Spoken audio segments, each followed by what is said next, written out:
šių metų Kauno čempionatas bus Šventininkų miške.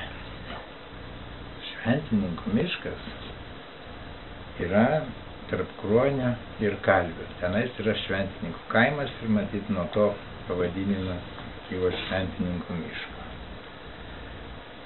Pernai tais metais dalyje miško buvo durupio estafetės. Bet dabar miškas žemėlapis praplėstas ir tik šiandien paskutinė diena kaip ir baigtas. Miško pobūdis ten turbūt pats tas galas visų kalnų einančių iš kažkurios tai pusės, daugiau iš pietų ir toliau visur lygų, o toj vietoje jis kalnuotas pakankamai daug, maždaug 15 metrų, 21 švaite, kai kur net yra.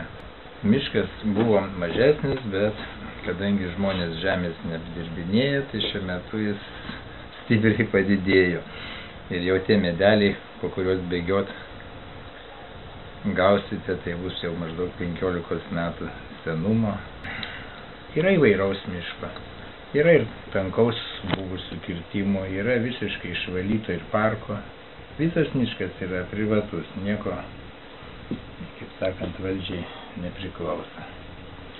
Miške yra įvairiausių žvėrių ir vienas ten net neaišku. Šiaip sako žmonės, kad barsukai, bet barsukų ovos yra, o ten mes bandėm nufilmuoti. Bet man ten panašiau, kad ten miškų ovos.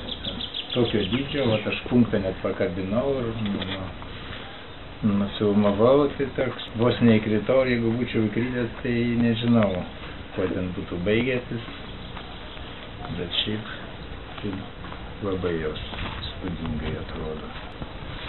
Po to kas dar miške, o tai bus kažkiek spygliuotos strėlos ten palaukės, tai mes bandysime visas raudonas spalvas žemėlapį atspausti, kad matytųsi, nes tai yra labai ypatingai ilgesnėm trasom, ten labai pavojingi. Netoli miško, maždaug už kilometro, yra labai puikus ir gražus Basonių piliakalnis.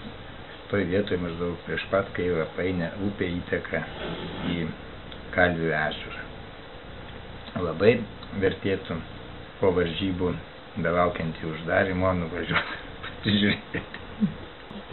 Oi, dar Kalvių bažnytės yra labai įdomi. Dar Kalvių bažnyčia yra tokia apskrita ir Lietuvoje iš vis tokios formos tik tai 3 yra, man atrodo, o gal 4. Ten Sudervėj, man atrodo, gal tam Griška būdija, ar ne? Jo? Ir dar ko gero Kruonėje ten, bet ten tokia pusiau, ten tokia su 2 bokštais. Nu vis tiek panašios visos. Labai verta pasižiūrėti. Pati ilgiausia trasa vyrams bus 11,3 km. Kitiem atitinkamai mažiau ir patiem mažiausiam bus 2 km. Mastelis bus 1 prie 10 tūkstančių, procentalis kas 2,5 metro. Tas atvažiavimas, tai reiškia, yra labai bus nesudėtingas ir paprastas. Už Kruonio pavažiavus maždaug 3 km į pietus link Jiezno bus sankryža Kalviai 6 km ir jo reikės dar pavažiuoti maždaug kilometrą ir ten gal 200 metrų nuo plento bus. Labai patogi vieta ir graži. Taip pat yra nufilmuota, galėsit pasižiūrėti atskiram filmui. Laukiam visų. Laukiam, aišku laukiam. Ačiū labai, ačiū, būtinai atvažiuosim. Gegužės 2 dieną aš jau suplanavęs. Per motinos dieną, būtinai.